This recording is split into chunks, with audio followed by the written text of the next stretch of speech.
শাকিল ভাই কোন কেলে গেছিল বাস করে না এই বিষয়টা ওই জায়গায় না তোমরা আপনি একটু চুপ থাকেন তাহলে রাকিব ভাই একা থাকেন ভাই। আচ্ছা ইয়ে করেন এই নাস্তা টাস্তা আনান ভাই এখন আর কোনো মানে আপনি সুন্দর মতো কথা বলেন আমরা সুন্দর মতো কথা আচ্ছা আপনার রাকিব ভাই চা না সুলেমান সাহেব যা বলেন ওই জন্য নাস্তা কি হবেন চা কাম শুধু রং চা না যা স্পেশাল চা দেই না ইয়ে দেন চা ইয়ে করেন রং চা দেন ভাই আমরা সুলেমান সাহেব বলেন খানা দানা বা বুগলে টুগলে আনাইতে বলেন না না ভাই তাহলে যে কোনো কিছু খাবো না তাহলে দিবেন আমি এই জন্য আপনাকে বললাম যে রাকিব আপনার চা চা যদি না আসুন বিস্কুটও না আপনি শুধু রং চা আনেন আলহামদুলিল্লাহ। কোন ভাই কি বিষয় নিয়ে এত বাহাস করতেছেন আচ্ছা আপনারা সবাই যাক আমি সমস্যা নাই সমস্যা নাই আপনি সুন্দর মতো আমরা সাক্ষী হিসেবে সাক্ষী আর কি কথা না বলেন ঠিক আছে আর কি কথা বলেন না আচ্ছা আমি শাকিল ভাইয়ের সাথে কথা বলবো ঠিক আছে আচ্ছা শুরুতে আমি বলি আপনার আমি আসছি শনি একটা কাজে শিয়া ভাই আছে আমার কাছে হয়তো বাচ্চা অসুস্থ টাকা লাগবে বাচ্চা অসুস্থ শাকিল ভাই চাকরি বাকরি যদি আপনার বেতন পাইনি টাকা দিয়ে 1000 টাকা দিয়ে দিচ্ছি যে অসুস্থ আপনার ডাক্তার দেখা তো চলেন আমি একটু শনি একটা যাবো শনি একটা ওই বর্ণমালা স্কুলের সামনে বর্ণমালা স্কুলের সামনে কাজ দিতে যেমন হয়তো যাত্রাবাড়ি থাকে মাঝে মাঝে ভিডিওতে দেখে ছাত্র মতো তাহলে দেখেন রাকিব ভাই এনে আপনি দেখা করে দেন এই শেষ উদ্দেশ্য দেখা করতে পরে আমি ফোন দিলাম আমি ওই পারে গেছি বলে ওই পারে গেছি পরে আমি রাকিব ভাই আপনি তো আপনারা দেখছেন ফোন দিচ্ছি 2 বার একটা মানুষের যদি ইয়া থাকে তাহলে তো আপনি কথাই বলবেন রাকিব ভাই আমি তো চিন্তাছি না বল এই কুতুবখানা উচ্চ বিদ্যালয়ের সামনে আছি তবে আপনার চা খাইতে বললে আসুন নাহলে আসুন না শেষ আমি মনে করছি যদি আপনার থাকেন তাহলে দেখা করুন নাহলে নাই আপনার যদি থাকেন শাকিল ভাই নাই বা আমি ব্যস্ত আছে আসেন তাহলে তো আমি সাথে যেতে চাইতে আমরা আচ্ছা তাহলে এই উদ্দেশ্যে আসা ভাই এখন আপনি বলেন কোন বিষয় নিয়ে আপনি কথা বলতে চান বলেন ঠান্ডা মাথা সমস্যা নেই ঠান্ডা মাথা আমি আপনাদের আগে বলছি পরে আপনি বললেন যে শাকিল ভাই চিনবেন তখন আমি কিন্তু আইসা বলছি রাকিব ভাই আমার যে হোয়াটসঅ্যাপে ফলো করলেন আপনার তো আমি পাইতেছি না যা করি তো ইতিহাস আচ্ছা ইতিহাস বাদ দেন আমি সুন্দর করে বলি এই যে বিষয়টা আপনি তুলছিলেন আচ্ছা যে সুন্নাহর ভিতরে ইখতিলাফ আছে না রফুল ইয়াদিন সুন্নাহ না ইখতিলাফ আছে কি নাই নাবির নিচে হাত বাঁধবেন না উপরে হাত বাঁধবেন ইখতিলাফ আছে কি নাই তারাবির নামাজ 8 রাকাত সুন্নাহ না 10-20 রাকাত সুন্নাহ ইখতিলাফ আছে না নাই যে ইখতিলাফ যে হইছে আপনি কি মনে করেন ইখতিলাফ এগুলো কেন হইছে আপনার মুখে এই কথাটা তখন আমি শুনতে চাইছি বারবার যে ভাই একটা আমলের নাম বলেন তাহলে আমার কথাটা আপনি বুঝতে পারবেন না আমি কিসের জন্য বলছি এবার সবাই সামনে বলি আচ্ছা আগে জায়গা এখন বলেন এখন আপনি বলেন আমার সামনে বলতে আপনাকে শাকিল ভাই আগে কি বলতে চাইতে আপনি বুঝেন শত সুন্নাহর ভিতরে ইখতিলাফ এটা আপনি জানেন ভাই আপনি কি এটা কি অস্বীকার করছি আমি এই লেগেই তো কইছি একটা আমল করেন আমি তো নিজেই বলবো যে ভাই এটার ভিতরে সুন্নাহ পার্থক্য আছে কিন্তু আপনার যখন সুন্নাহ সাব্যস্ত দলিল দ্বারা আপনি বলতে সুন্নাহ এটাই ভাই আমি আপনাকে এটাই বুঝাইতে চাইছি সাব্যস্ত হওয়া হ্যাঁ দলিল সাব্যস্ত হওয়া কোন দলিল রাজে আপনি যেটা রাজে মনে করবেন আমি তো সেটা রাজে না মনে করতে পারি তাহলে সেই কথাটা আপনি তখন আমাকে বলতে পারতেন না তাহলে ইখতিলাফ আমি যে এত রিকোয়েস্ট করলাম ভাই এটা আমাকে ভাইঙ্গা বুঝান আপনি আমাকে তখন বলতে পারতেন না ভাইঙ্গা আপনি বলতেছেন ভাইঙ্গা বুঝান আর ওই ব্যাচের আগের কথা বাদ দেন এখন আপনি বলেন আচ্ছা বলেন তাই এই যে তারাবির নামাজের ভিতরে মুসনাদে ইবনুল জাদ হাদিস নং কত দিতেন 2013 না 29 না 525 না কত যাই হোক এই যে হাদিস সহি হাদিস আছে 20 রাকাত তারাবি ওমর রাদিয়াল্লাহু তাআলা আনহুর যুগে 20 রাকাত তারাবি পড়া হতো আর 8 রাকাতের পক্ষে ইয়েতে মুয়াত্তায় হাদিস আছে ইখতিলাফটা কি আমরা নিজেরা বানাইছে না আছে দুই দিক আপনারা তো এই ইখতিলাফ অস্বীকার করি নাই আমি নিজেই তো বলতাম যে ভাই দুইটা একটা মাসালা দাঁড় করাইলে ইখতিলাফ দাঁড়া আমি তখন বারবার আপনাকে রিকোয়েস্ট করছি ভাই একটা মাসালা বলেন আপনার হানাফিদের ভিতরে সালাফিদের এবং শাফিদের সাথে পার্থক্য আছে মালিকির সাথে মালিকি হাতি বাঁধেন না আপনি এটা কে আমি মালিকি মাযহাবের দেখছি 1 মিনিট রাখি ভাই আমার প্রসঙ্গ বাইরে বলেন না আপনার হানাফির ভাই কেউ দেখেন না মালিকি মাযহাবের দেখছেন নামাজ পড়তে না হাত বেজা দেখেন নাই আমি দেখছি আমরা ওই মালিকি মাযহাব বলি যে আপনার নাভির নিচে বা বুকের উপর হাত বাঁধেন হাত আপনাকে বাঁধতে হবে আচ্ছা ছাড়া যাবে না শুনেন না ওই বিষয়ে আপনার আমি একমত আই ভাই শুনেন এখন আপনি যে বলেন সুন্নাহর ভিতরে কোন ইখতিলাফ হইতে পারে না তাহলে কোন সুন্নাহ আছে তাহলে কি বুঝাইছেন এবার আমার এই আমি বুঝেছি যে আপনার দলিল যখন সাব্যস্ত হয়ে যাবে আপনি কিন্তু আমি বলছি যখন একটা ধরেন আপনার আমি একটা সুন্নাত নিয়ে কথা বললাম নাভির নিচে বা বুকের উপর যখন সুন্নাহ সাব্যস্ত হয়ে যাবে একটা ডিবেটে তখন কিন্তু ওইটা প্রতিষ্ঠিত আপনাকে আমি এটা বলেছি আমি আপনার শিয়া ভাই আপনাকে এটা বলছে যে শাকিল ভাই এটা বুঝান আমি বলছি কি ভাই আমার কথাটা শেষ করতে দেন ইমাম আমি আপনাকে রিকোয়েস্ট করছি যে আমার কথা শেষ করতে দেন আপনি কথা তো শেষই করছেন ইমাম মালিক ইমাম আবু হানিফা ইমাম আহমদ ইবনে হাম্বল ইমাম শাফি বুখারী মুসলিম তিরমিজি এরা সবাই মিল্লা সমাধান শেষ করতে পারে নাই আমি আর আপনি ডিবেটে বইলে প্রতিষ্ঠা আমরা করে ফেলবো। আচ্ছা বলেন। আচ্ছা এর জন্য যে আপনি চ্যালেঞ্জ করছেন, যেমন জর্দা, তারপরে কি জানি তাবিজ নিয়া 5 লক্ষ টাকা চ্যালেঞ্জ করছেন, অনেকে আপনার চ্যালেঞ্জ গ্রহণ করছে। হ্যাঁ।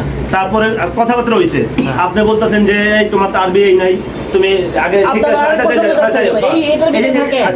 আচ্ছা কোনটা বলেন? এইটার ভিতরে থাকেন, এই যে সুন্নাহর ভিতরে যে ইখতিলাফ হ্যাঁ। এবং উভয় দিকের দলিল, হ্যাঁ ইমাম মালিকেরও দলিল আছে, ইমাম আহমদেরও দলিল আছে, হ্যাঁ 20 রাকাতেরও দলিল আছে, 8 রাকাতেরও দলিল আছে। হ্যাঁ। এই যেখানে এই সুন্নাহর এই দলিলের কারণে ইখতিলাফ, এই যুগে আইসা আপনি আর আমি কোনো একটা কি প্রতিষ্ঠা করে ফেলতে পারবো? তাহলে আমাদের ভিতরে ইখতিলাফ ইখতিলাফ থাকবে। আমি তো নিজেই বলতাছি ভাই এই বিষয়ে ইখতিলাফ আছে, যখন আপনি তাইলে আমলদার করেন তাইলে আপনার ইখতিলাফ থাকবে না, থাকবে কারণ যেখানে ইমাম মালিকের থেকে তো আমি বড় না, না। ইমাম আহমদ থেকে তো আপনি বড় না। ইমাম মালিক, আহমদ, আবু হানিফা, তারপরে ইমাম শাফি, 4 জনই তো 8 রাকাত তারাবির উপরের কথা বলছে, কেউ তো 8 রাকাত তারাবির কথা বলে নাই। একদম পানি আনেন, দেখুন এখন ইখতিলাফ যেগুলো সাহাবীদের যুগ থেকে চলে আসছে, তাবিদের যুগেও ছিল, এটা তো এই যুগেও থাকবে। আপনার কাছে মনে হবে কারো কাছে সাদা কালার পছন্দ, কারো কাছে নীল কালার পছন্দ, কারো কাছে মনে হবে যে এখানে এই বিষয়টা, এই যুক্তিটা বেশি রাজে, আরেকজনের কাছে মনে হবে না ওই হাদিসটা রাজে হওয়ার যুক্ত। তো সব জায়গাতেই কিছু সমস্যা আছে, কিছু আবার নেগেটিভ পজিটিভ মিলায়া, তো ইখতিলাফ তো থাকবে। যেখানে এরকম সুন্নাহর ইখতিলাফ থাকবে, সেইখানে কি আপনি আরেকটাকে বাতিল বলতে পারেন? না না না এই কথা বলতে পারেন? আমি কথাটা শেষ করি। সেখানে কি আপনি বলতে পারেন যে সমস্ত হানাফি ইমামদেরকে রিমান্ডে নিলেও 20 রাকাত তারাবির পক্ষে সহিহ হাদিসের দলিল দিতে পারবে না? বলতে পারেন এই কথা? না আমি বলতে পারি যে রাসূল, আমি কিন্তু আপনাকে পরে ভাঙা দিয়েছি হোয়াটসঅ্যাপে ভাই, আপনি কিন্তু এটাকে আপনি হোয়াটসঅ্যাপে রেকর্ড আছে হোয়াটসঅ্যাপে বাংলা যে আপনি বারবার রিকোয়েস্ট করছেন রাকিব ভাই, আপনি পোস্ট আর তখন আমার ভাষা দেখেন। আরে ভাই আপনি পোস্ট করতেছেন হচ্ছে 20 রাকাত তারাবির পক্ষে কোন সহিহ হাদিস রিমান্ডে দিলে সমস্ত হানাফি দিতে পারবেন, এটা হচ্ছে আপনার পোস্ট। হ্যাঁ। এখন আপনি পার্সোনাল হোয়াটসঅ্যাপে এসে আমারে আপনি আপনার সুবিধা মতো কথা বললে কি হবে? তাইলে তো আগে আপনার ডিলিট করে দুঃখ প্রকাশ করতে হবে। আপনি তো এটা আমাকে বলবেন, আমি তো আপনাকে বলছি মুদ্দাই দাবি, আমি আপনার সামনে কি বলছি সেটা আগে বলুন। আমি তো আপনাকে আমার সামনে বলেন, আমি আপনাকে বলছি আপনি যে বিষয়ে বলছেন ওই বিষয়ে আমরা বসবো। আচ্ছা হ্যাঁ, তাহলে আপনার তাইলে দুই সুরত। আচ্ছা, আমি তো এটা আপনাকে আপনার এটা দাবি বলছি, আপনি পরে এসে বলতেছেন যে সুন্নাহ কোনটা, তাহলে আমি বলছি তাহলে আপনি আগে ওইটার জন্য ডিলিট কইরা ক্ষমা প্রার্থনা করেন যে আবু হানিফা বা হানাফি মাযহাবে কোনো দলিল নাই। না, আপনি এটা বিশ্বকাতে তখন বলেন নাই। বলছি আমি তখন যে বলেন আপনার নাই। সাথে আমি পরে আপনার হোয়াটসঅ্যাপে রেকর্ড আছে তো? অবশ্যই আপনি রেকর্ড দেখবেন। আমি আপনাকে এইভাবে বলছি যে আপনি প্রথমে যে বিষয়ে বলেছেন ওই বিষয়ে আগে বসবেন। আপনি যদি এটা এই বলছেন। বিষয় বাদ দিয়ে পরের বিষয়ে আসতে চান আপনি তাহলে এটা বলছেন। আপনাকে আগের বিষয়ের জন্য কান ধরে ক্ষমা চাইতে হবে। আমি এই বলছি আপনাকে। আপনি এটা বলছেন, বলছি না? এটা বলছেন, তাহলে এটাই তো। আগে আমি- তুমি বলেন নাই। এইটাই তো এটা বলছেন। আচ্ছা আচ্ছা, এবার আমি বলি, এবার আমি বলি। আচ্ছা আপনার কথার প্রেক্ষিতে আমি একটু উত্তর দিচ্ছি, সবাই সামনে বলেন। আমার কথা শেষ। তাহলে আপনি অস্বীকার না গেলে কথা এত দীর্ঘ হইতো না। আমি তো এটাই বলছি যে আপনি বলছেন হানাফি মাযহাবের কোনো আলেমের কাছে 20 রাকাতের কোনো দলিল নাই। হ্যাঁ, হ্যাঁ। আমি এই বিষয়ে আপনার সাথে বসবো, তখন আপনি আরেক বিষয় নিয়ে আসছেন। তাহলে যে বিষয়ে উভয় দিকে দলিল আছে সেখানে আমরা একটাকে বাতিল, একটাকে ব্যক্তিগত আক্রোশ করতে পারি না। আমরা কি, আমরা শাফি মাযহাবও রফুল ইয়াদাইন করে, আপনারাও করেন। আপনার শাফির সাথে আমাদের কোনো মারামারি নাই বা বিরোধ নাই, ইখতিলাফ আছে। ইখতিলাফ। আর আপনাদের সাথে বিরোধ কেন হয়? আপনারা বলবেন যে যারা রফুল ইয়াদাইন করেন ওরা নামাজি হয় না, বা এই ধরনের কত কথা আপনারা বলবেন। নামাজ হয় না কেউ বলবে, কেউ বলবে যে তারা নবীর সুন্নাহর বর্জন করছে, এরকম না। যেখানে দুইটা সুন্নাহ আছে, যেখানে দুই ধরনের সুন্নাহ আছে, তখন আরেকটা না করলে এখানে করাও সুন্নাহ, না করাও সুন্নাহ, করাও সুন্নাহ, না করাও সুন্নাহ। হ্যাঁ, আচ্ছা। এখন সুন্নাহ কোনটা করা কোনটা না করা, এটা যদি আপনার মতো মানুষ এত বুঝতে পারতো, তো বড় বড় ইমামরাও বুঝতো। ইমামগর খায়া দেয়া কোনো কাম এরকম ঠেকা পড়ে নাই যে তারা নিজের স্বার্থের কারণে দলিলকে গোপন করবে। এখন ভাই আপনি বলেন কি বলতে চাইছেন? আচ্ছা, প্রথমত আমি এই বিষয়ে পোস্টও দিয়েছিলাম যে 20 রাকাত তারাবি পড়া আমরা জায়েজ মনে করি। আর শেষ করেন, এবার আমাকে ছেড়ে দিতেন কিন্তু না, এবার আমাদের কাছে ছেড়ে দিতেন কথা। জায়েজ আপনার কাছে, আমার ওইটা না আপনার কাছে। কিন্তু বলে লেখছে 20 রাকাত তারাবি জায়েজ, ভাই জায়েজ বলতে পারবে না ভাই। 20 রাকাত তারাবির না জায়েজ নিয়ে আপনার সাথে আমার তো কথা হচ্ছে না। কখনো কারোর সাথে না জায়েজ না, যখন এদিকেও হাদিস আছে ওদিকেও হাদিস আছে, দুই দিকে হাদিস আছে, তখন আপনার একটা জায়েজ আপনার সুন্নাহ কেন বলবেন?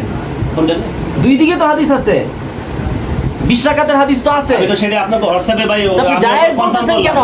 আমি আপনাকে কি বলছি? আচ্ছা, হোয়াটসঅ্যাপে আমি এরপরে শুনেন ভাই, সবাই শুনে এরপরে শুনেন। হোয়াটসঅ্যাপে রাকিব ভাই আমি বলছি যে ভাই আমরা পোস্ট করছি, রাকিব ভাই যেটা বলছো ওটা ঠিক আছে, যে সে আমাকে অনুরোধ করছে যে আগে যে বিষয়ে পোস্ট করছেন সেই বিষয়ে বসেন, আমাকে অনুরোধও করছে হোয়াটসঅ্যাপে, ওটা রেকর্ডও আছে। তখন আমি কি বলছি যে ভাই আমি পোস্ট করছি এই বিষয়ে, কিন্তু হোয়াটসঅ্যাপে আমি আপনাকে স্পষ্ট করে দিলাম সেই স্পষ্টটা কি আমি এর এইভাবে বয়ে দিছি যে সুন্নাহ কোন মানে তারাবির নামাজ সুন্নাহ কয় রাকাত, রাসূল সাল্লাল্লাহু আলাইহি ওয়াসাল্লাম সুন্নাহ কয় রাকাত, এই বিষয়ে আমরা আগে বসি। আর এই বলতেছেন না, তাহলে আপনি তো পোস্ট করছেন ওই বিষয়ে। আমি বললাম ভাই আমি তো এখন আপনাকে স্পষ্ট করে দিছি, যদি এই বিষয় হন তাহলে আমি বসবো। আর রাকিব ভাই কইছেন না, যদি ওই বিষয় হন বসবে না। এরপরে আর কোনো আর কথা হয় নাই। এরপরে অন্য একটা বিষয় হয়েছে, ওইটা কিন্তু চলে গেছে।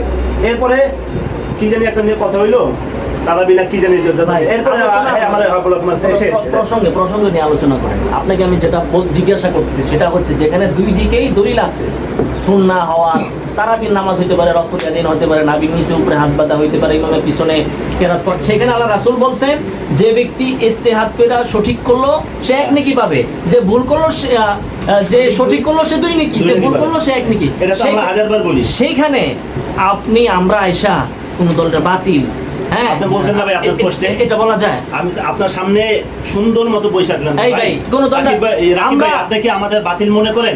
সে বলে গুমরাহ মনে করেন। গুমরাহ অবশ্যই। এই শুনেন, এইটা কি করলেন ভাই? এটাই তো গুমরাহি। আমরা তো আপনাদের ভাই মনে করি, মুসলিম ভাই। আপনি আমারে বলতেছেন মুরজিয়া। আপনার পিছে না ভাই, এটা তখন কিন্তু অনেক পরের কথা ভাই। আপনি আমারে বলতেছেন মুরজিয়া। রাকিব ভাই, আমি আপনার সামনে বসে আছি, অন্তত ভদ্রতার খাতিরে আমি চাইছিলাম কি আপনাদের সাথে ইখতিলাফে কিছু বিষয় আপনাদের সাথে মতবাদ করতে, বাতিল মনে করি না। সালাফিদের গুমরাহিটা কি? সালাফিদের আমাদের অনেক আহলাদিত ভাই দেখে, যখন আপনি ওই যে মাদার পূজারি কবর পূজারির সাথে কথা বলেন, শাকিল ভাই তখন আমরাও দেখি আপনার ভিডিও যে রাকিব ভাই এই বিষয় ঠিক বলছে না, ওই সময় তো আমরা পক্ষে যাই, কারণ আমরা তো একটা শুনেন ভাই, এই যে ভালো কথা বলছেন পক্ষে যায়, তখন ওই বিষয়টা আমরা হানাফিরা তো একমত আবার কেন পক্ষে যাবে না? আমি কথা বললো রাকিব ভাই তখন পক্ষে যাবে যে কবরে সেজদা দেওয়া শিরক, তখন তো রাকিব ভাইয়ের পক্ষে যাবে। সে কি এই কথার বিরোধিতা করতে পারে কোথাও? সে আমাকে যত অপছন্দ করতে পারে, এই কথার তো বিরোধিতা করতে পারবে না। তাহলে এর বিরুদ্ধে হ্যাঁ কয়বার কোনো অনেক আহলে হাদিস বলছে ভাই আপনি যখন ওই বিষয়ে কথা বলেন আমরা আপনাকে পছন্দ করি, সাপোর্ট করি, হ্যাঁ, কিন্তু যখন আপনি আহলে হাদিসের উপর মিথ্যাচার করেন, আমাদের গোমরা বলেন, তখন কিন্তু অপ্রাসঙ্গিক কথা। এই কথা কিন্তু আপনার মুখে আমি শুনছি, এরপরের থেকে আমি বলছি ভাই আপনার থেকে এটা আশা করি নাই। এটা আপনাদের গোমরা বলেন, আপনার সামনে বসে আছেন, আপনাদের গোমরাহিটা কি বলবো? আপনি বলেন ইখতিলাফ আছে ভাই। না না, আপনি এবার ডাক্তার করতে পারেন না। শাফিঈদের সাথে আমাদের ইখতিলাফ। আমি বিলাল বিন আলীর সাথে বাইতুল মুকাররমে সরাসরি কথা বলছি। শুনেন, আপনাদের গোমরাহিটা কি আমি বলি। আচ্ছা বলেন। আপনি রফুল ইয়াদাইন করেন, শাফিঈও রফুল ইয়াদাইন করে, হ্যাঁ, দেখতে দুইটা এক, কিন্তু আপনাদের রফুল ইয়াদাইন বাতিল চিন্তা চেতনার উপর প্রতিষ্ঠিত, আর শাফিঈটা সহিহ। কি বলেন? আপনি মনে করেন রফুল ইয়াদাইন যে করে না সে নবীর সুন্নাহ তরক করলো। না না, আমরা এটা কখনো বলি নাই যে রফুল ইয়াদাইনের বিনিময়ে সালাত হবে না। সালাত হবে না না, সালাত শুনেন ভাই, জাকারিয়া স্যার বলছে যে আপনার সালাত আদায় হয়ে যাবে, কিন্তু বলে আপনি একটা সুন্নাত কম করলেন। এটা আপনি আমাকে এটাই না না, সুন্নাত কম করা না, এক বছর থাকতে হবে, আমি এক বছর থাকবো। রফুল ইয়াদাইন করা না করাটাই তো সুন্নাহ। সালাত এখানে হবে না হবে সেই প্রসঙ্গ না। শাফিঈ মাযহাবের লোকেরাও মনে করে যে তাদের ইজতিহাদ অনুযায়ী রফুল ইয়াদাইন করা সুন্নাহ, আমাদেরও তো সুন্নাহ ইজতিহাদ অনুযায়ী। আর যারা তাদের ইজতিহাদ অনুযায়ী রফুল ইয়াদাইন না করাকে সুন্নাহ মনে করছে, তারাও সুন্নাহই করছে, এটা মনে করে শাফিঈরা, এটা মনে করে হানাফিরা। না করাটা ভাই আমি বলতেছি, শাফি, হানাফি, হাম্বলি, মালিকি এরা সমস্ত আলেমরা মনে করে আমরা যেটা করছি এটা সঠিক, আর এর বিপরীত যেটা আছে সেইটাও তারা সঠিক মনে করেই করছে, সেটাকে আমরা বাতিল বা সেটাকে সুন্নাহ বিরোধী আমরা বলবো না, সুন্নাহ বিরোধী আমরা বলবো না। কাজেই আমরা কোনো শাফিঈ যে দাওয়াত দেই না যে ভাই তুমি শাফি মাযহাব ছেড়ে আসো হানাফি মাযহাবে, এটা আমরা দাওয়াত দেই না। আমরা করি কি, হানাফি মাযহাবের আমরা যে সঠিক আছি এটার দলিল আমরা দেওয়ার চেষ্টা করি, কিন্তু শাফি মাযহাবের কোনো লোকরে তাশকিল করে হানাফি বানানোর চেষ্টা আমরা করি না। কারণ কি, তারাও সঠিক আমরাও সঠিক, ইজতিহাদ করে তাদের ভুল হইলো, তারা তাদের আমল সঠিক হয়েছে। আর আপনারা করেন কি, আপনারা মনে করেন রফুল ইয়াদাইন করাটা সুন্নাহ, যারা না করছে তারা সুন্নাহ তরক করছে, নামাজ ভঙ্গ হওয়ার তো বিষয় নাই, এখানে তরক করছে, এটা মনে করে আপনারা কি করেন, আপনারা জন্য দাওয়াত দেন ভাই তুমি এখান থেকে সালাফি হয়ে যাও, এবং আপনারা আলাদা মসজিদ কায়েম করেন। এটাই হচ্ছে পার্থক্য। আপনি মারুফ কাসিমিরে দাওয়াত দিয়া হানাফি থেকে সালাফি বানান, কিন্তু কোনো শাফি বানাবে না। হ্যাঁ, কেউ যদি দলিল মনে করে শাফি হয়ে ইমাম তহাবি শাফি মাযহাব থেকে হানাফি হইছে, হ্যাঁ হইছে, কিন্তু এটা ঢাক ডোল পিটায়া যে তাহলে সে নতুন করে মুসলমান হইলো বুঝি, এই সর্বপ্রথম আমি সুন্নাহ মোতাবেক তারা ঈদের নামাজ আদায় করলাম, তাহলে এতদিন আপনি কি ভুল করছেন? না, ওইটারও তো হাদিস আছে, এটারও হাদিস আছে, তাহলে আপনি এতদিন সুন্নাহ মোতাবেক এই যে আরেকটা দলকে কটাক্ষ করা, এটাই হচ্ছে ভুল। আপনাদের আমল সঠিক, চিন্তা গলত, এই গলত চিন্তার কারণে আপনার বিশৃঙ্খলা হয়। এটা আমাদের উপর দোষ দিবেন না। এবার আমি যদি বলি যে কেউ রাফেদান করলে হানাফি মসজিদ থেকে তাকে বের করে দিছে, আপনি কি করবেন? শাফির তো বের করে- আমি বলি তাহলে শাফি এর তো জবাব আপনি দেই, শাফি পাবেন এর জবাব কোথায়? দেই, আমাদের শুনেন, অনেক ঠিক ভাই আছে শাফি। ভাইয়া, সুন্দর কথা বলছেন, আচ্ছা, সুন্দর অনেক কথা ভাই বলছেন। শাফি, কোনো- শাফিকে বের করে দিছে। হ্যাঁ, শাফিকে বের করে দিছে, আচ্ছা প্রমাণ দেখান। ভাইয়া শুনেন, শাকিল ভাই, এটা কখনো উচিত না। আপনি এটা বলেন, এবারে আমার সাথে একমত শুনেন, হন। শুনেন, আমি বলতেছি যে রফুল ইয়াদিন করলে আমরা তাকে মসজিদ থেকে বের করে দেওয়া হবে। আচ্ছা শুনেন শাকিল ভাই, রফুল ইয়াদিন করলে মসজিদ থেকে বের করে দেওয়া উচিত না, কিন্তু শুনেন, আমরা বা কোনো হানাফি মাযহাবরা শাফিকে বের করে না। আপনি তাবলিগে যান, আপনি বলেন যে কোথায় পাবেন, আপনি তাবলিগে যান, তাবলিগ জামাতে গেলে দেখবেন ওখানে কেউ রফুল ইয়াদিন করতেছে, কাকরালি যান আপনি, অনেক শাফি মাযহাবে তাবলিগে আছে, রফুল ইয়াদিন এরা করতেছে, কই তাদেরকে তো কেউ বের করতেছে না। শুনেন ভাই কথাটা, আপনি খেয়াল করেন, ওখানে জুরে আমিন বলতেছে, ইমাম বিসনি কেরাত করতেছে, কোন তাবলিগি, হানাফি তাবলিগি, কোন শাফি তাবলিগি বলে নাই ভাই আজকে থেকে তুমি ইমাম বিসনি কেরাত করা বাদ দাও, তুমি শাফি মাযহাব করো, আজকে থেকে তুমি হানাফি মাযহাব। একসাথেই তাবলিগ চলতেছে, হানাফি, শাফি, মালিকি, হাম্বলি, কোনো দ্বন্দ্ব নাই, একজন কেরাত পড়তেছে না, কিন্তু দ্বন্দ্বটা ভাই কেন? আপনি যখন বলতেছেন আলাদা মসজিদ বানাইতেছেন, আহলে হাদিস মসজিদ, এই যে বিদ্বেষ, এই যে দেখেন আপনি বলতেছেন ইমাম আবু হানিফা, ইমাম বুখারী, যেমন ওদিনে আমার একজনে ইয়ে করছে যে মুয়াবিয়া রাদিয়াল্লাহু তাআলা আলী রাদিয়াল্লাহু এটা বলছে, আলীকে এটা বলছে, ভাই তাদের মধ্যে কে কি বলছে সেইটা বাদ দিয়া এর পরের যুগের আলেমরা আমাদের শিয়াবের ছেলের নাম কি জানেন?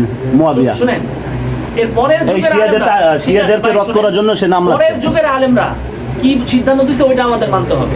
যখন একই সমকালীন আলেমের একজনের বক্তব্য আরেকজনের ক্ষেত্রে ধর্তব্য না, এই বর্তমানে আব্দুল মালিক সাহেব আছে, আরো আলেম আছে, এক আলেম আর এক আলেমের বিরুদ্ধে কি করলো এটা ধর্তব্য না, ওনাদের পরবর্তী আলেমরা কিভাবে তাদেরকে মূল্যায়ন করেছে এটাই ধর্তব্য। তো ইমামদের যুগে ইমাম দারাকুতনি বুখারীর উপর ইলালের কিতাব লিখছে, বুখারীর বহু হাদিসের উপর উনি ইশকাল করছে। ইমাম বুখারীর উপর ইশকাল নাই, কেউ বলে ইমাম বুখারী ফিকেই বুঝতো না, যে গরু বকরির দুধ খাইছে দেখে বলছে যে এরা দুধ পাই হয়ে গেছে না, রেজাল্ট করিম আপনার এটা শুনেন ভাই, স্পষ্ট আছে করছে, না? সব কম ইমাম বেশি বুখারীর সব ইমাম ইমামের উপরে বুখারীর উপর আছে। আছে, আবু হানিফার উপরে আছে। এখন আবু হানিফা বুখারীরে কি করছে এটা নিয়ে আপনি যদি এখন দাবি করেন যে ইমাম বুখারী ইমাম আবু হানিফা মুরজিয়া, কথাটা কেমন? ওনাদের পরে যারা আচ্ছা, সে কিন্তু এটা বলতো না। এবার আমি একটু ওই যে সবাই সামনে বলি, নাহলে সবাই কষ্ট পাবে। আমি একটু স্পষ্ট করি, আপনি যখন বুখারী জাতাজাতি করতেছেন, জাতাজাতি করতেছে কি, আমি আপনারা বলছি বুখারী পড়েন, ওই ছাত্রটা আপনি পড়েন, বুখারী পড়েন, আপনি তখন বলতেছেন যে এই দেখেন ভাই বুখারী পড়ে, হানাফিদের অধিকার আপনার নাই। সাথে আমার আর যদি ইমাম বুখারী প্রথম বলছে, কথা, আমি কিন্তু ওদিনকে আপনাকে বলছি যে রাকিব ভাই, আমি কিন্তু জেনারেল, এখন শুনেন, আপনাকে আমি এখন জেনারেল, আমি ভাই, বলছি আপনাকে ভাই এটা আমাদের বলেন। খেয়াল রাখতে হবে। ইমাম বুখারী আবু হানিফা সম্পর্কে কি বলছে ভাই, যারা বড়, আপনার বাবা মা একজন আর একজনে ঝগড়া করছে, গালি দিছে, এজন্য কি আপনার মা আপনার বাবারে গালি দিলে বা আপনার বাপ আপনার মারে গালি দিলে আপনি কি আপনার মার গালি দিতে পারবেন? আচ্ছা, দিতে পারবেন? হ্যাঁ, আমাদের সাথে একটা বিষয় একমত হয়েছে যে রাফেদান করলে যদি বের করে দেয়, আমি এটা পছন্দ করি না। তারপর কাকরাইল মসজিদের উদাহরণ দিছে। ভাইজান, হ্যাঁ শুনুন, আচ্ছা, আমি বলি এটা। এখন আমাদের ইমামদের ভিতরে হ্যাঁ। ইমামরা বড়রা একজনে আরেকজন কি বলছে না বলছে এটা তাদের এলেমের মান অনুযায়ী ইমাম বুখারীর কাছে আবু হানিফা যেভাবে উপস্থাপিত হয়েছে ওইভাবে তিনি বলছেন। ইমাম আহমদ ইবনে হাম্বল কি বলছে, একজন বলছে ইমাম আহমদ ইবনে হাম্বল আবু হানিফারে কাফের বলছে, তার কাছে যেভাবে উপস্থাপিত হয়েছে তিনি সেটা সেভাবে বলছেন, বলতে পারেন। আমি বলছি না যে আহমদ ইবনে হাম্বল এটা বলছে, যে দাবি করছে তার কথা অনুযায়ী বললাম, উনি এটা বলতে পারেন, তার অবস্থান অনুযায়ী বলতে পারেন। তাই বলে এখন পরবর্তী আলেমরা কি বলছে, ইমাম যাহাবি বলেন, যারা সিয়ারের কিতাব লিখছেন, তারা কি আবু হানিফারে মুরজিয়া বলছে? তারা আবু হানিফারে কি বলছে? বাতিল। তাহলে এখন আমাদের তো পরবর্তী নিতে হবে। এখন বাপ চাচায় ঝগড়া লাগছে, তারা একজন আরেকজনে কি বলছে, এই জন্য কি ভাইস্তারা চাচারা এটা বলে গালি দিতে পারবে? এইটাই তো, তুমি আবু হানিফার ব্যাপারে যে যত বড় তার সমালোচনা তত বেশি থাকে। আপনি বর্তমানে একজন বড় আলেম বাইর করেন, যার ব্যাপারে কোন আব্দুর রহমান সুদাইস ধরেন, মক্কার ইমাম, তার ব্যাপারে কি কথা নাই? আব্দুল মালিক সাহেব তার ব্যাপারে কি কে কোনো কথা বলে না? কিন্তু এখন একজনের আরেকজনের কিভাবে মূল্যায়ন করছে ভাই, সেটা আপনাদের দেখতে হবে। এখন আপনার ওই কথাটাকেই আপনি যদি আমাকে কখনো এই বিষয়ে কথা বলতেন, তাহলে কিন্তু একমত হয়ে যেতাম যে আচ্ছা, খানাটা না খানা খাওয়ান। আমার ফোনটা কি আছে কারো কাছে নাকি?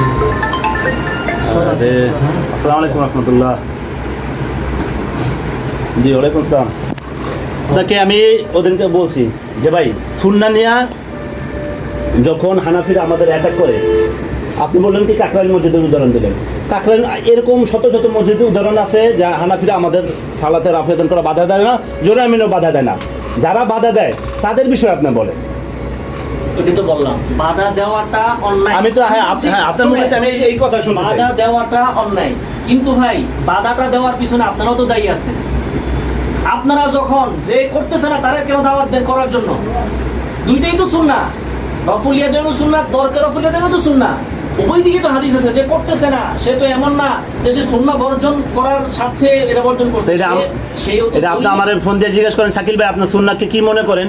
ভাই জিজ্ঞাসা করা না, আপনারা আহলে হাদিসরা সালাফিরা একটা মসজিদে যখন অপরাধ করেন, হ্যাঁ কাজ করেন? যারা করে না তা করেও করানোর জন্য দাওয়াত দেন কিনা? না কখনো না।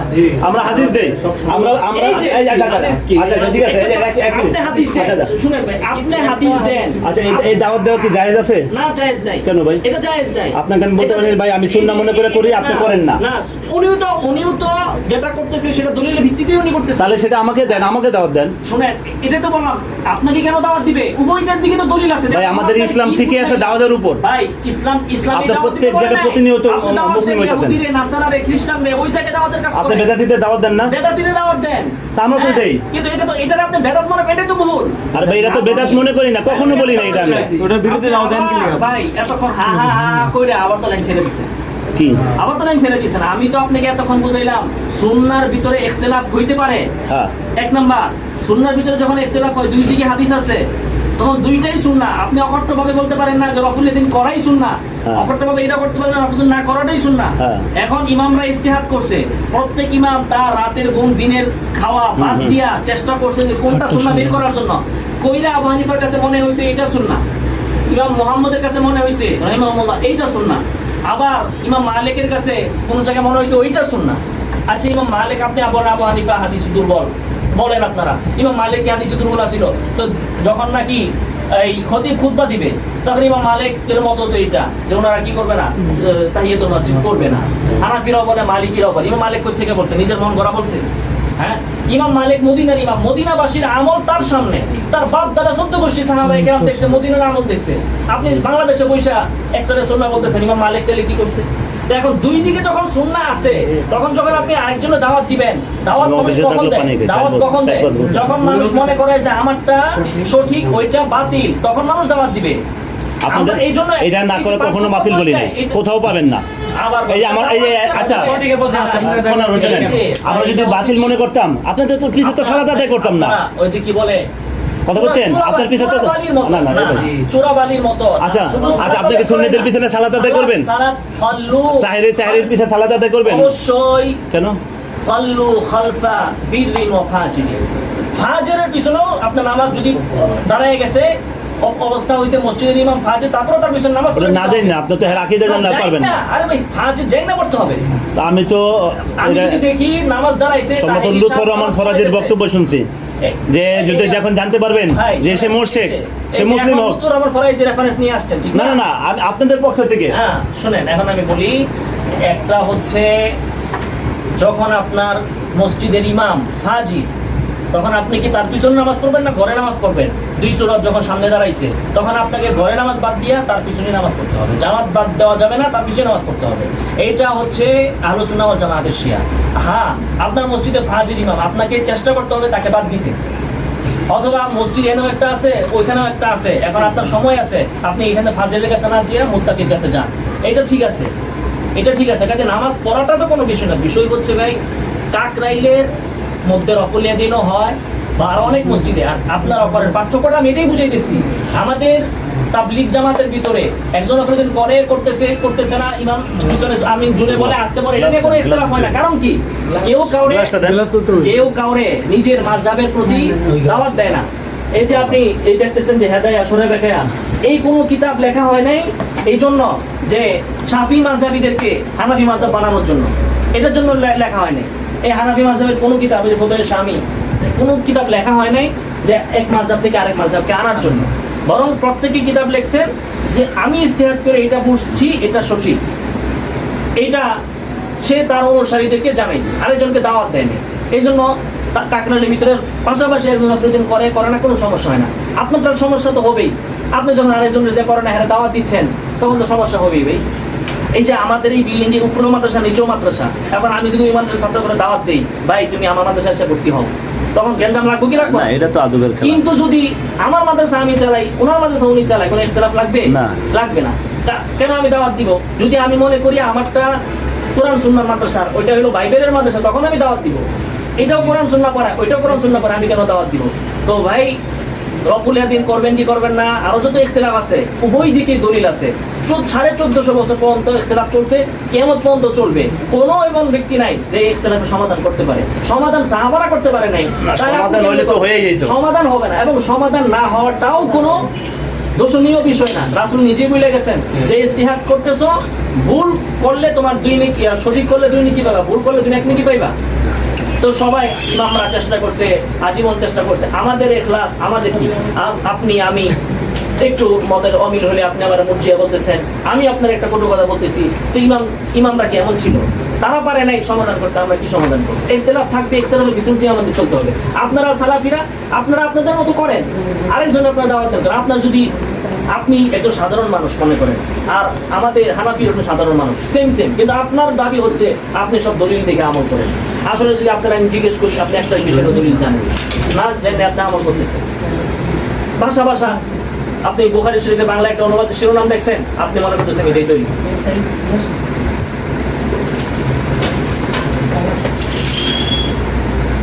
এই সুলেমান সাহেব আস্তে খাবারটা বানান কি আনানো যায় ভাই কি খাইবেন না কিছু বিরিয়ানি আনাই না শুধু চা দেন না খান সমস্যা নাই ভাই আমার কথা কি আমিও বলি আপনিও বলেন বিরিয়ানি খান তো দুজনের বিরিয়ানি খান বিরিয়ানি খান না বিরিয়ানি খাবো না ভাই আমি তেল জাতীয় খাইলে এখন খান খাবো নিয়ে না আসি। তাহলে আমি তো বললাম আমি শুধু বললাম যে একটা রং চা হলে খাইতে পারি আর কি? আমি খাইয়া পারিছি ধন্যবাদ অল্প কিছু খান সমস্যা নাই দাদাগুলো খাইলাম দাদাগুলো খাইলাম আপনি আসেন নাকি ভাই চা তো আছে আর কি রং চা শুধু চা না, আমি কিচ্ছু খাবো না, তেল জাতীয় কিচ্ছু খাবো না। আসেন আর চাপটা আপনি নিয়ে আসেন আপনার তেল জাতীয় কিচ্ছু নিয়ে এসেন না ভাই ওটা খরচ হবে আমি খাবো না ভাই রাখি আপনার তো আমি ফোনেও বললাম এখনো বললাম যে ভাই আপনি যদি চা খাওয়ান তাহলে আসবো কফি দরকার না আপনি চা খাওয়ান না আচ্ছা। আপনি চা আনেন না আপনিও খান আমি ছাত্ররও খাই আপনার খরচ কম না ইয়া এখন আপনি বলেন দুইজনের কথা ঝগড়া লাগছে দেখে কিন্তু এটা বেশি গেছে তারপরে আমি কিন্তু সুন্দর মতো বলছি যে ভাই আপনি যখন আমাদের উপর সেইতে গেছেন তখন আমি বলছি ভাই আপনাকে আমাদের বাতিল মনে করেন কিনা তখন আপনি বলছেন বাতিল মনে করেন আমি কিছু রাখি আপনার থেকে এটা আশা করি নাই আপনাদের চিন্তা যখন আপনি কিন্তু তখন কিন্তু অনেক গরম হয়ে গেছেন আমি কিন্তু চুপচাপ বসে আছিলাম আপনি বলবেন আবু হানিফা মুরজিয়া আপনি ভাই তখন এইগুলো আসে নাই আপনি লাইন আর তখন এটা আমিও বলি নাই কিন্তু ভাই মানসাউল আচ্ছা বলেন তো এটা আমি বলছি নাকি আমি বলছি তো এক না, আমি বলছি কিনা সবার কথা তো এক আপনি যখন বুখারি দেখাইছেন আপনি যখন বুখারি দেখাইতেন তখন হ্যাঁ বলছে যে কি যে এই বুখারি ইমাম বুখারি আবু হানিফাকে মর্জিয়া বলছে সে বলছে তখন আমি কিন্তু এখানে বসা আপনার সাথে আপনি যারা নিজেরা সালাফি বলেন ইয়ে বলেন 99% জায়গায় আপনি তাকলিদই করেন দলিল ছাড়াই মানেন আপনি শুধু দলিল জানেন কয় মাসালা আমি বলি রফুল ইয়াদাইনের তাও বাংলাটা ইমাম পিছনে কেরাত আপনি জুড়ে না আসতে তারপরে আপনার নাবির নিচে হাত উপরে হাত এই কয়টা বিষয় আপনি দলিল জানেন তাও ভাষা দলিল দলিলের সনদও জানেন না রাবির মানও জানেন না আপনি জানেন শুধু আলবানি বলে গেছে জয়ীফ সহি আপনি ওটার উপরে মানেন এখন নামাজের শুরু থেকে যদি আমরা একটা মাসলা ধরি দেখা যাবে এটা দলিল আপনিও জানেন অনেক দলিল আমার মাথাতেই নাই এখনো হ্যাঁ আপনি যদি চান তাহলে আমি ভিতরে বের করে দিতে পারবো আমার মুখস্থ নেই তাইলে সবাই এটা সবাই আপনি করতেছেন কিন্তু আপনি যারা হানাফি আছে একবারে বলবেন যারা মুকাল্লিদ আমরা তাকলিদ সহি মানে আপনি বলেন আমি অনেকেই আপনাদেরকে বোঝানোর জন্য বলি যে আপনারা যে বলেন তাকবীরে তাহরিমা শুধু নামাজের প্রথম তাকবীরে তাহরিমা এর দলিল কি ভাই আমার জানা আছে আপনার জানা আছে মুখস্থ আছে আছে না এটা তো আপনি করতেছেন না আমি সালাফি জিনিস আপনি কেন মানেন সবাই করে লেগে করি এইটা তো তাকলিদ এটা তো হানাফি মুফতির ক্ষেত্রে অনেকে জানে না দলিল এটাই তো বলতে এটাই তো বলবো ভাই এটাই তো আপনি যখন মানে অনেক না আলেম ভাই অনেক মুফতিও মুকাল্লিদ রাকিব ভাই ইনসাফের সাথে বলেন তাহলে যখন দলিল সাব্যস্ত হবে আপনি তো ওইটা তাকলিদ করতে পারেন না আপনি আপনার মুসলমানের সুবাত মনে হয় দেখতে ওখানে তাকলিদের সংজ্ঞা দিছে যে দলিল ব্যতীত আমল করা যখন রাসূল সাল্লাল্লাহু আলাইহি ওয়াসাল্লাম দিকে ইজমা দিকে নিসবত হবে কোরআন হাদিস থেকে সেটা তো তাকলিদ থাকে না এটা আপনাদের সংজ্ঞা যখন আপনি যদি বলেন তাকবীরে তাহরিমার সময় এটা কিভাবে হবে তাহলে আপনার তো ওটা তো দলিল আছে ওটা তো আপনি অস্বীকার করেন না আমি অস্বীকার করি না আস্তাগফিরুল্লাহ। তাকলিদ মানে দলিল ছাড়া আমল করা না। এটা হানাফিরা বলে রাখছে। বুঝেন নাই, বলছে ঠিক আছে, আপনি কথা বুঝেন না, আমি বুঝাবো এখন, আপনারটা শুনেন। দলিল ছাড়া আমল করা না, দলিল জানা ছাড়া। দলিল জানা ছাড়াই। এই যে মুজাফ মাহজুব থাকে আরবি ভিতরে, দলিল জানা ছাড়া। হ্যাঁ, দলিল জানা ছাড়া। শরীয়তের সবকিছুরই দলিল আছে। হানাফি মাযহাবে আপনারা বলেন যে কুতুবির দলিল নাই, কুতুবির সব মাসলার দলিল আছে, দলিল উল্লেখ করে নাই। দলিল জানা ছাড়া। দলিল উল্লেখ করে নাই। তাকবীরে তাহরিমা, যে আমি আপনার একটা মাসলা দিয়ে দিলাম, তাকবীরে তাহরিমা করবেন, দলিল বললাম না। দলিল জানা ছাড়া যে আপনি করতেছেন, এর নাম হচ্ছে তাকলিদ। এর অর্থ এই না যে দলিল নাই, দলিল নাই এই কথা। দলিল ছাড়া কি ইসলাম চলে নাকি? তো এইটা আপনারা, এই যে এটা নিয়ে বিভ্রান্তি হয়।